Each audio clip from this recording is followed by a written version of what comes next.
Здравейте, аз съм Иво. Смятам да качвам клипчета дълъг формат, горе-долу 30 минути, 1 час в канала ми. Смятам да не са обработени. Ще представляват нещо като подкаст, в който изливам мислите си и говоря на камерата за self-improvement, за оправяне на менталното ни здраве, физическото ни здраве, за това как се чувстваме щастливи и удовлетворени от себе си и горе-долу как по-лесно да свършим всичките тези работи. Да, днешното видео ще е на тема спорта и гейминга.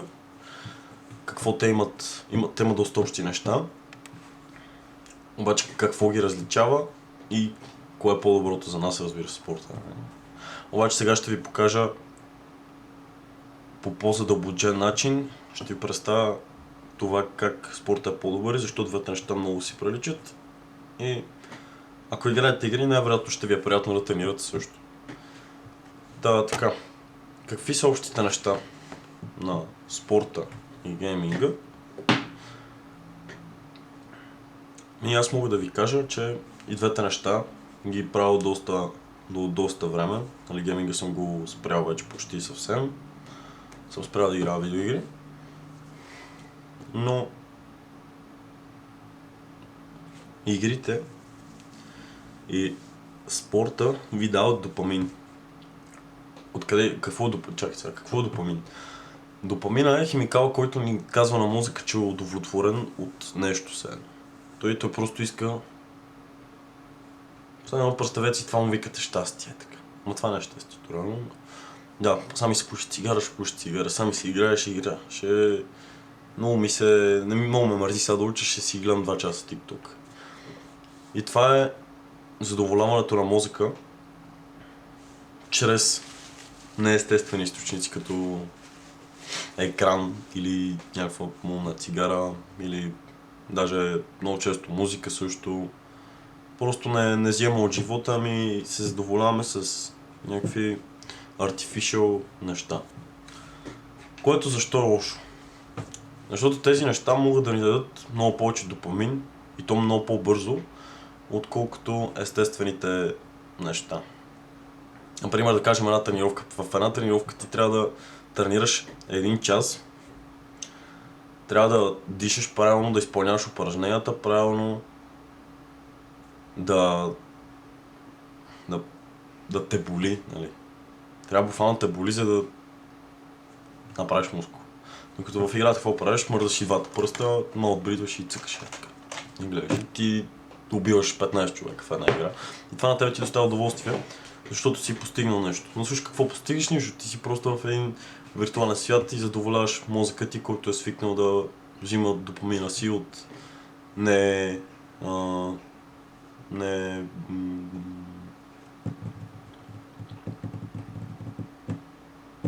ненормални източници. Така ще го кажа.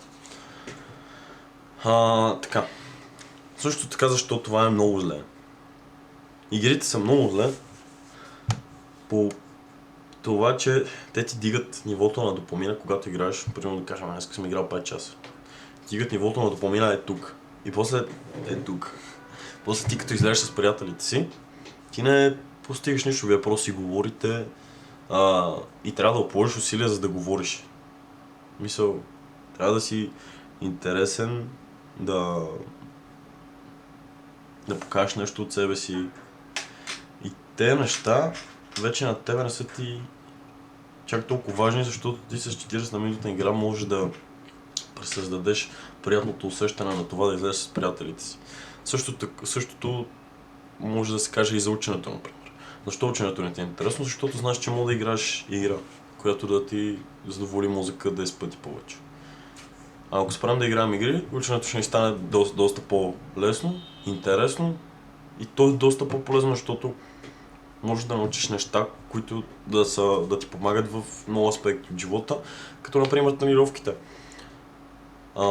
С тях изграждаш много хубаво тяло, което ти помага за твоето самочувствие, за това хората отстрани да те виждат по-добре, да те приемат по-насериозно. Едно, защото просто изглеждаш по-красиво, 2, защото си по-голям и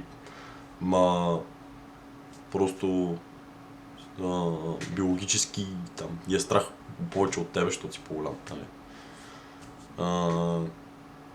Също така ти помагат с менталното ти здраве, защото ти се фокусираш върху нещо и нямаш време да мислиш за негативни работи. След това също си изморен и пак нямаш време да мислиш за...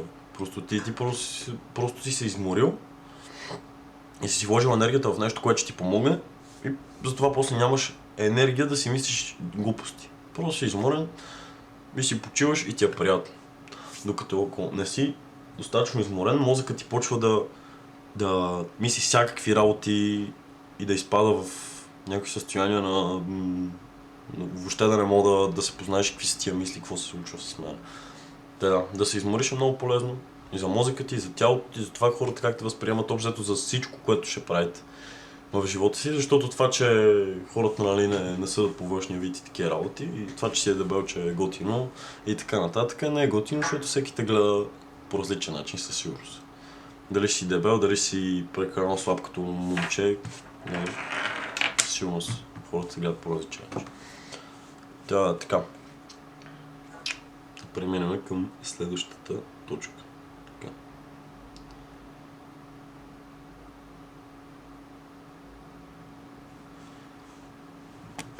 Така. Също забравих да кажа, че ако всеки се старае да изглежда добре, замислете се колко по-готино щеше да е. Защото всеки човек, който погледнеш на улицата, ти изглежда добре и в същото време и той е щастлив, защото има хубаво тяло, нали? И е положил усилия за това нещо. И е щастлив, че е постигнал нещо. Докато ако просто ядеш по цял ден у вас, ти няма от какво си щастлив. Ти просто се гледаш и даже подсъзнателно знаеш, че не си щастлив. Знаеш, че виж, че си дебел просто. И това. Така, ако виждаш повече фит хора, и ти си по-щастлив. Така че ако всички сме фит и готини, и здравословни, и ментал хелт ще ни е по-добър, и ще сме по-добре в съседството. Ще сме по-добре като съседите. Така. Тренировките също много влият на подсъзнанието ни и игрите също.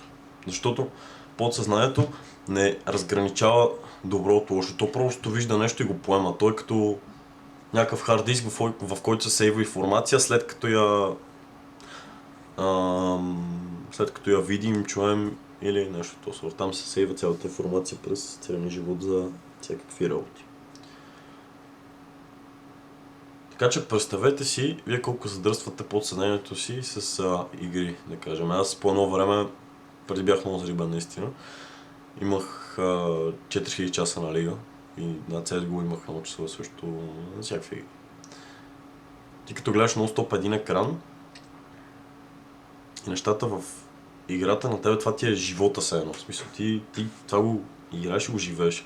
И подсъзнанието ти ги възприема тия всичките работи. По едно време бях почнал да сънувам как играя. Тоест ти вече, ако си до такава степен зарибен, че да сънуваш играта, ти вече живееш повече в играта, отколкото в истинския живот, което е много зле. Защото подсъзнанието ти по принцип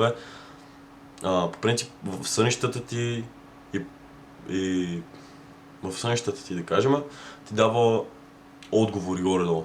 Например. Те са много бъркани работи, дето някак ти изкара буквално напред какво си. Обаче, то ти подсказва какво трябва да направиш. Много често. И като играеш, то ти подсказва да играеш как си добър в играта, това е useless информация. Ти си вкарваш целия мозък и цялата енергия в нещо, което не е изобщо продуктивно и полезно за теб по никакъв начин да ти вреди. То ти вреди на нервите, защото ти в играта, дори да казваш, че ще си починеш, ти в играта нон-стоп си напрегнат. Защото трябва да гледаш какво да правиш. До мозъкът ти взима по 100 решения в секунда. Там трябва да какво си, там е лъня, ще застрелям този, за да мога така. И ти фактически не си почиваш. Първо се напрягаш още повече. Ти все едно работиш full-time job, а играеш момна игра. Примерно ти за 3 часа ти е по-трудно да взимаш повече решения и е по-трудно да играеш, отколкото да местиш кашони, например. Не много тежки кашони. Или да работиш на каса. Защото в касата просто трябва да сметаш парите и да ги върнеш, докато тук трябва да погледнеш някъде, то къде, сега тук ли да седим, не знам си какво да си купа и така нататък. Знаете за какво ви говоря, 1000 решения. То до такава степен отнемащо енергия, че даже след като затворите играта, вие си мислите за играта. Защото мозъкът ви това го обича, то обича да е задоволен нон-стоп. Обаче това не ви помага на вас. Вие трябва да го задоволите с полезни неща, за да сте доволни през целия си живот, а не само през времето, в което играете. Защото докато играете сте така, после като спре да играете сте долу. Обаче при тренировките сте малък по-долу докато минете, защото ви е трудно, обаче после ви е супер готино. И бейслайна на щастие и допамин ви става тук и сте по-щастливи, по принцип. Така...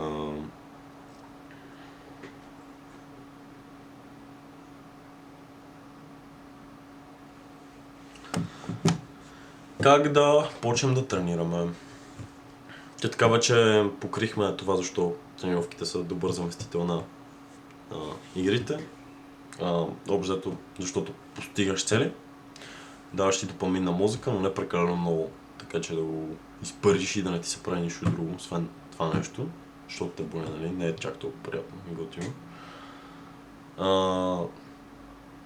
Да. Как да почнем да тренираме? Трябва да започнем да заменяме стария лош навик с новият добър навик. Тренировките. Не знам, защо забих толкова. Как сте почнали да играете? Примерно някоя верче ви извикало, брат, аре да играе. И от началото сте били супер слаби, вие не сте знали какво се случва. Били са ви нон-стоп. И така нататък. Но просто сте гледали как другите ви бият и сте искали да ги биете и вие и да ви е забавно, нали, да печелите за върчето. Същото е с тренировките.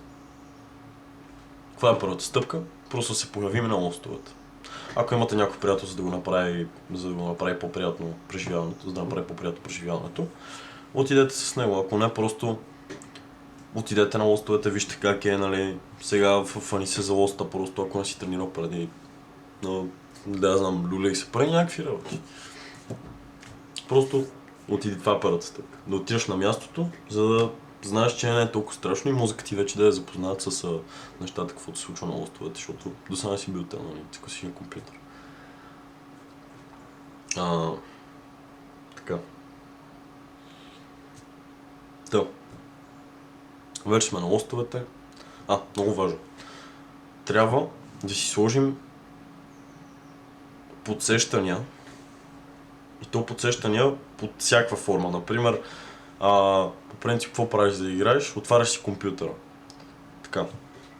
Като си отвориш компютъра, отзад на wallpaper ти, ако си сложиш, да кажем, ако си сложиш, примерно, снимка на Рони Колман или на Супермен, на Батман, на някой, който такъв и изглеждаш добре.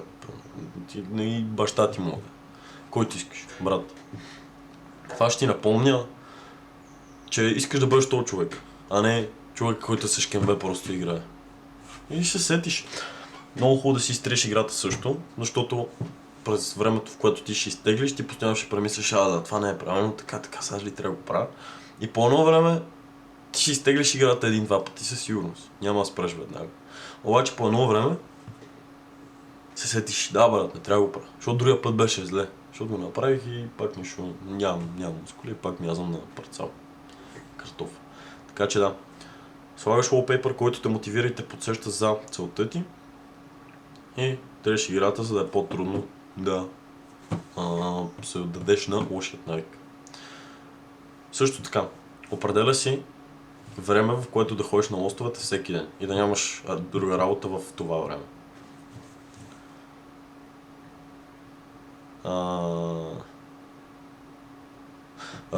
Това е време. Така.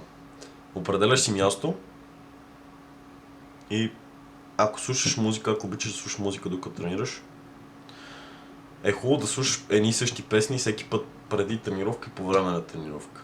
Това може да звучи малко фанатично и така нататък. Обаче това ти вкарва мозъка в режим на тренировка. Той като чуе тия работи, например, да кажем, като ще сядаш да играеш и ти си такъв вече ти е готин, нали? Защото знаеш, че ще играеш. А ако си пуснеш музиката преди тренировката, вече тялото ще е подготвено, да, сега ще тренирам. И ще си по-мотивиран и готова за тренировка. Да. Wallpaper, триема лигата или друга игра. Избираме си място, в което чувам всеки ден, слагаме си аларма, една и съща музика е добре да слушаме на едно и също място. И така, това ще ни помогне да изградим хубавия навик. И спрямо лоши. Така.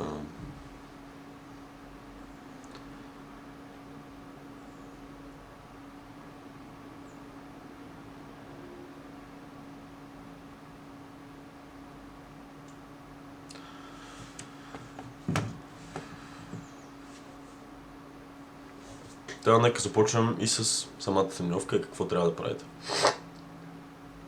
Общо е доказано и най-добрата стратегия, obviously, е да правиш най-много повторения.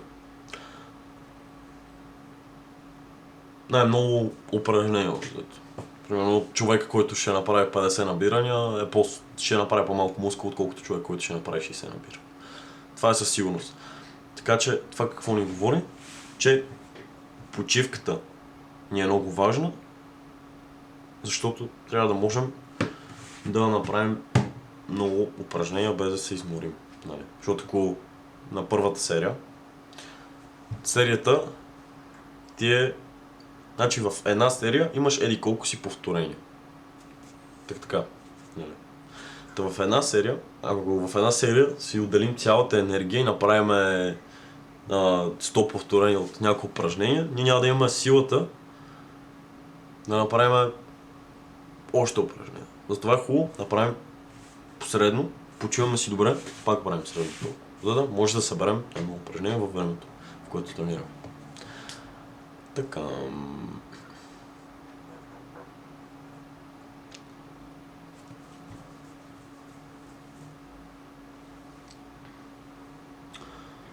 Та би посъветвал, ако сте нови към тренировките, към фитнеса, към лостовете като цяло, да си почивате около солидно 4-5 минути между всяка серия.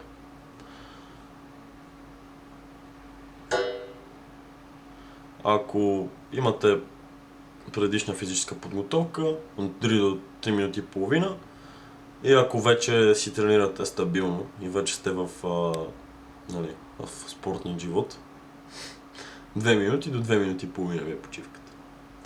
Така, оптималните повторения на серия са от 8 до 15. Ако не се бъркам, не съм сигурен, че съм до 15, горе от 8 до 14-15, там някъде. За да може да скъсаме мускула максимално, да може след това да порасте максимално. Това се нарича хиперекстензия, така че гледайте да правите около 8 до 15 повторения на серия.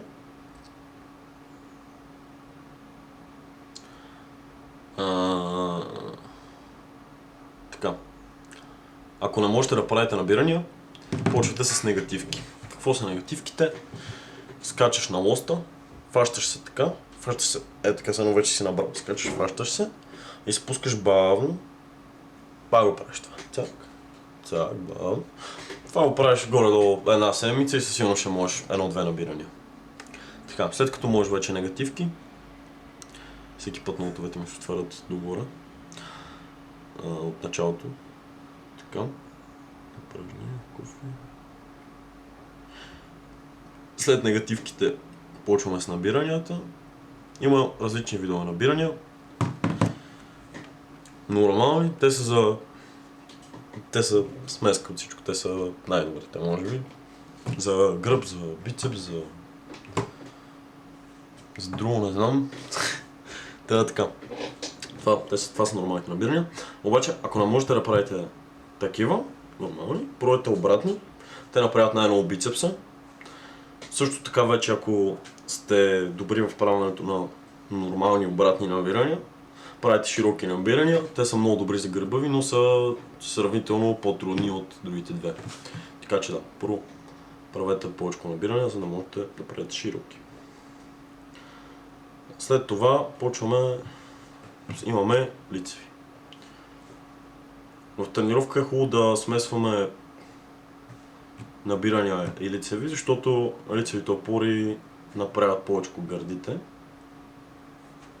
И рамената също така, мисля. Да, рамената също. И напред трицепса да... Ако не можете нормална лицева на земята, се първата да си сложите ръцете на нещо по-високо, за да ви е по-лесно да се отблъсквате. Ако прави лойка.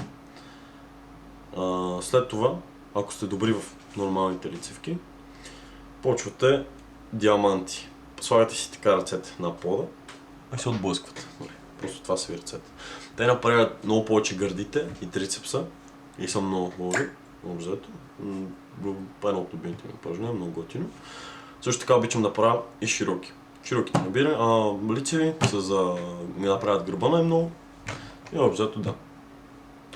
Просто прогресивно пробваме нови работи, които да направят различни мускулни групи. След това има кофите, едно уникално упражнение за гърди наистина. Като кофите ще са ви най-трудното упражнение, може би, лично на мен ми бяха най-трудното със сигурност да го науча да почна да го правя. При кофите много е важно да се пускаш долу на кофата. Малко под 90 градуса, сега държиш, пускаш, се бутваш, нали. Много е важно при всички упражнения, като сме горе, да задържим малко. За да може да се напрегне мускулата още повече. Например, при лицевите ще усетите, като сте горе и задържите се, едно стискате гърдите, усещате как гърдите ви се направят много повече. И така ще пораснат повече. Така, правим кофи. Мостове. Мостовете са също много важно нещо. Те са много важни за кръста. Кръста ни е част от кора, нали? Кора ни е корем и кръст. Корно български.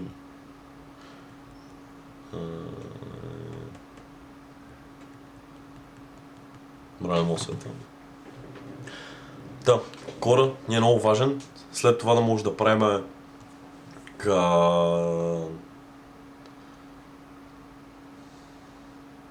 да се мятаме на оста, да правим фронт левър, всякакви такива работи, всякакви трикове, не знам как се казват. Да, кора ни е много важен за това. Да. За кръст правим мостове. Какво са мостовете? Лягаш на земята и си дигаш кръста нагоре. Лягаш с ръцете ето така назад. Ти отива ръката. И си дигаш кръста нагоре. И се опитваш да стягаш, когато вече е най-горе. И така се прави кръст. Също така, много важно упражнение за корем. Просто се фащаме на моста и си дигаме краката с колената свити за по-средната част. А с колената... Значи, фаща се за лоста,